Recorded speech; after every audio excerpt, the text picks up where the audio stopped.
Mickey, this one's kind of unique, so we need to have a bit of an introductory discussion about it.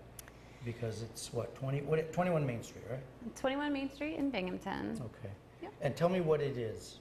So 21 Main Street in Binghamton is a fully operational bed and breakfast and restaurant. It is coming absolutely turnkey. Everything you see, with the exception of the artwork on the walls, comes with the building. So all the chairs, all the fixtures, all the kitchen, the coolers, the freezers, the whatever you need to run a business. The state-of-the-art taps, the tables. There's extra tables downstairs to replace these tables should something happen to these. There's bistro seating, umbrellas, everything. It appears to me that the building has been gutted and brought to life with a lot of the original features. Particularly, I noticed this. I don't think I've ever seen a tin ceiling with that big eave on it like that. Well, one of the great things that he did is when he came in to renovate, and this was definitely a labor of love. Like, every part of this building was lovingly redone.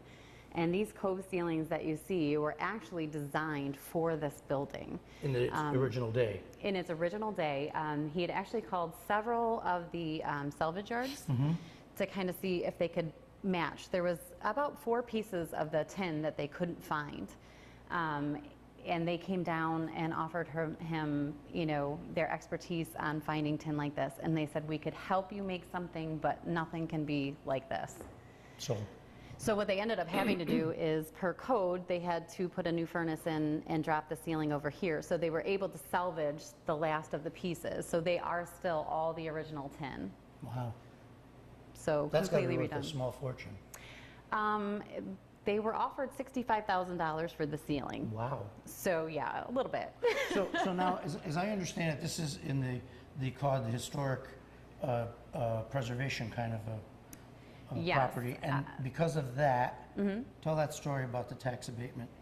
Okay, so this is actually, it's a member of COD, which is Binghamton's historical district. The only thing that cannot be changed on this building is the outside. Inside can be changed. But it's already been done. It's already been done, but you know, should someone want to use it as an office space or something different than a restaurant, it can certainly be done. But there is a tax freeze. So if the new owner comes in and they go down to the town and they register it as their building and it's still a member of the COD, they do get a tax freeze for 10 years, which is outstanding. So before we finish down here, we should say that the owners here are just simply mobile. They want to move on to something different out of the area, and that the building itself is what's being sold, and all this equipment. They're not putting any valuation on the business being done here. No, they are not doing anything. The only thing that is coming with the numbers, and that, you know, does make a difference, is that they are advertising the Airbnb, which is upstairs. They are giving numbers for that, and then all of the furniture and such stays.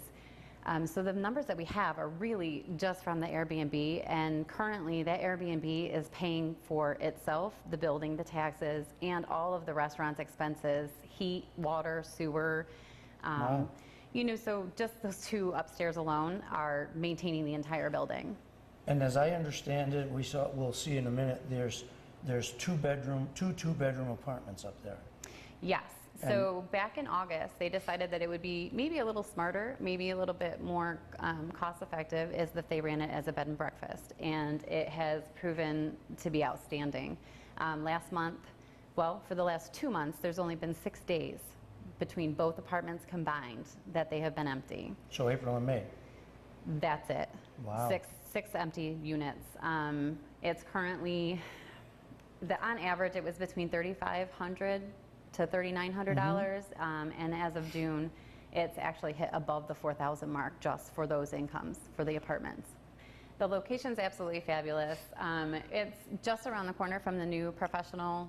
Oh, the residential. Oh, the new professional and residential building. Yeah, absolutely. The old. For those of us that are my age, the old Sheridan Inn, and most recently it was a nursing home, but.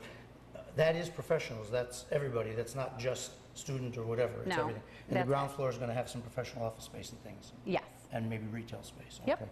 So it's right in the hub of things. I love the outside of the building. I love what he's done inside this building. Let's take a quick run downstairs, because I don't think The building is about 1,800 square feet of floor, and downstairs is also functional space. You might need an exit, but it's got, look at it down here, you've got this opportunity to maybe turn this into a cafe. Well, actually, I was thinking, extra banquet space if you wanted to host a private party, anything like that, because it's already been approved. The town has already said that that can happen as long as we put in an exit, like an On the back exterior end. exit to Yeah. the back end. Okay, and the bathrooms down here are just great, and all the, We do have a handicap accessible bathroom for the first floor, and that's wide enough to get a wheelchair. And then downstairs, huge bathrooms, and they're, again, immaculately done. everything's brand new. Everything's brand new in this Okay. building. The plumbing, the heating, access to the water pipes, like everything is super easy and super functional. Well, the beauty beyond all that is the disco ball. Well, it is cool. If you're looking to get downtown and you want it all done for you, you just walk in here, Flip a switch. write the check and walk in.